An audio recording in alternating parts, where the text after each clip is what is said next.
రాజశేఖర రెడ్డి గారి ఆరోగ్యశ్రీకి కూడా బాకీలు పెట్టారు. రాజశేఖర రెడ్డి గారు అంతగా చెప్పుకుంటున్నారు కదా, మరి రాజశేఖర రెడ్డి గారి వర్ధంతి మొన్న జరిగిందయ్యా, 75వ వర్ధంతి. ఏం చేశారో చెప్పండి. 75వ జయంతి మొన్న జరిగింది. 75వ జయంతి రాజశేఖర రెడ్డి గారు ఎంత గొప్పగా చేసి ఉండాలి. మరి ఏం చేశాడు జగన్మోహన్ రెడ్డి గారు 75వ జయంతి కోసం? ఇడుపులపాయకి వెళ్లారు. అక్కడ 5 నిమిషాలంటే 5 నిమిషాలు కనీసం కూర్చోలేదు, నిలబడ్డారు. రాజశేఖర రెడ్డి గారికి తూతూ మంత్రం లాగా అక్కడ ఏదో నివాళులు అర్పించామని చెప్పుకున్నారు. అంతేనా? సొంత తండ్రి కదా, 75వ జయంతి చేయాల్సింది అంతేనా? ఎందుకు సిద్ధం సభలని పెద్ద పెద్ద సభలు పెట్టారే మీరు? పెద్ద పెద్ద హోర్డింగ్లు పెట్టుకున్నారు కదా, కోట్లు ఖర్చు పెట్టారు కదా, ఒక్కొక్క సభకి 30 కోట్లు 40 కోట్లు ఎంత ఖర్చు పెట్టారు సిద్ధం సభలకు? మరి రాజశేఖర రెడ్డి గారి కోసం ఒక సభ ఎందుకు పెట్టలేదు మీరు? 75వ జయంతి కోసం కనీసం ఒక సభ పెట్టడం కాదు కదా, కనీసం వైసీపీ నాయకులు కార్యకర్తలైనా కలిసి నివాళులు అర్పించారా? ఏం చేశారు మీరు? ఇలాగైనా రాజశేఖర రెడ్డి గారి జయంతి జరుపుకోవాల్సింది. 75వ జయంతి కదా, స్పెషల్ కాదా? మీకేం అనిపించలేదా? మా నాయకుడు కాబట్టే, మా తండ్రి కాబట్టే, మా కాంగ్రెస్ పార్టీ ఓన్ చేసుకుంది కాబట్టే రాజశేఖర రెడ్డి గారి కోసం మేము అంత పెద్ద సభ పెట్టడం జరిగింది. దానికి పెద్ద పెద్ద నాయకులు, ముఖ్యమంత్రులతో సహా, పక్క రాష్ట్రంలో ఉన్న వాళ్ళతో సహా, మంత్రులతో సహా రప్పించడం జరిగింది. సోనియా గాంధీ గారు అయితేనేమి, రాహుల్ గాంధీ గారు అయితేనేమి, రాజశేఖర రెడ్డి గారి కోసం అంత గొప్ప గొప్ప మెసేజ్లు ఇప్పించడం జరిగింది. ఇవన్నీ మేం చేశాం. మీరేం చేశారండి? మీరా రాజశేఖర రెడ్డి గారి వారసులు? ఏం చేశారు మీరు రాజశేఖర రెడ్డి గారి 75వ జయంతి కోసం?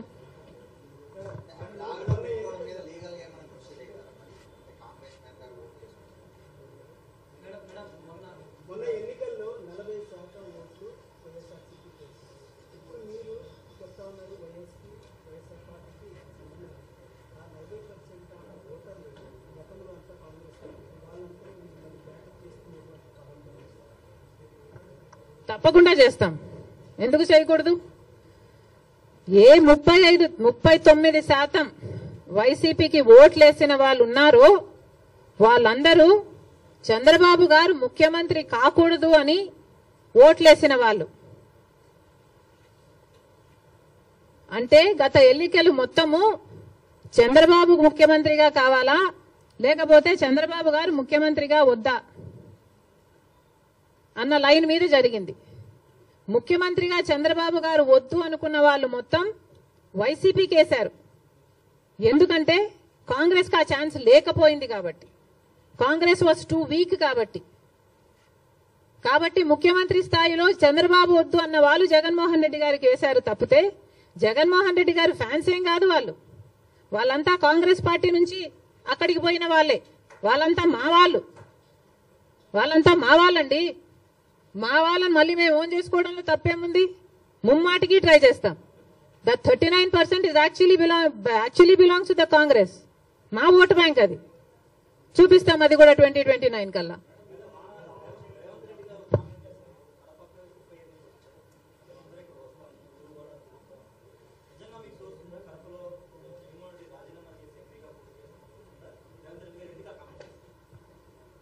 రేవంత్ అన్నకి మనస్ఫూర్తిగా కృతజ్ఞతలు. పెద్ద మనసు ఉంది కాబట్టే అంత పెద్ద మాట చెప్పగలిగారు. We are all honoured. నేనే కాదు, ఆంధ్ర రాష్ట్ర కాంగ్రెస్ పార్టీ అంతా కూడా రుణపడి ఉంది. జరిగినప్పుడు చూద్దాం.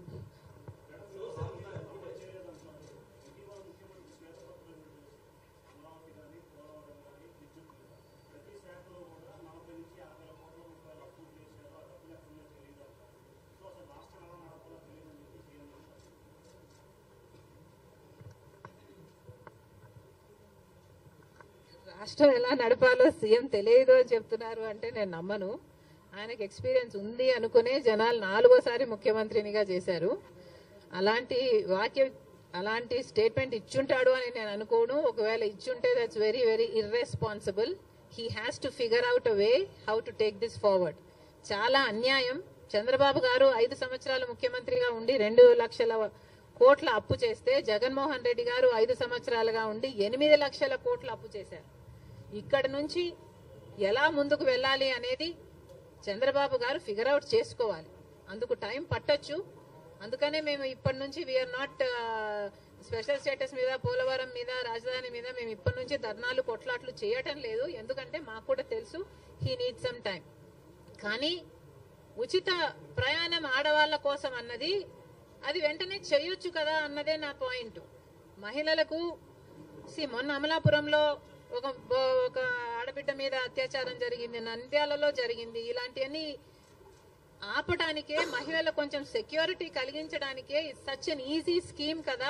తెలంగాణలో 2 రోజుల్లో అమలు చేశారు. ఇక్కడ ఎందుకు చేయలేకపోతున్నారు? చేయండి. చేసిన తర్వాత దాని పరిణామాలు ఎలా ఉంటాయి, దాని నష్టాలు ఎలా ఉంటాయి, అది గవర్నమెంట్ ఆర్టీసీకి ఎలా భర్తీ చేయాలన్నది మీరు చూసుకోండి. కానీ మీరు ఆల్రెడీ వాగ్దానం ఇచ్చారు కాబట్టి నిలబెట్టుకోండి అని మాత్రమే మేము చెప్తున్నాం.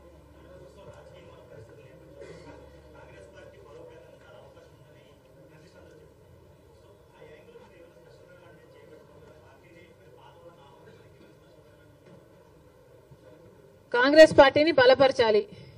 అది ఒక రోజులో జరిగేది కాదు, ఒక స్ట్రాటజీతో జరిగేది కాదు.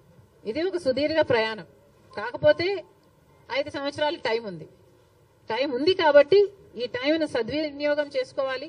ఏది చేయాల్సి వచ్చినా, ఎంత దూరం వెళ్లాల్సి వచ్చినా, ఎట్లా కొట్లాడాల్సి వచ్చినా వీఆర్ రెడీ.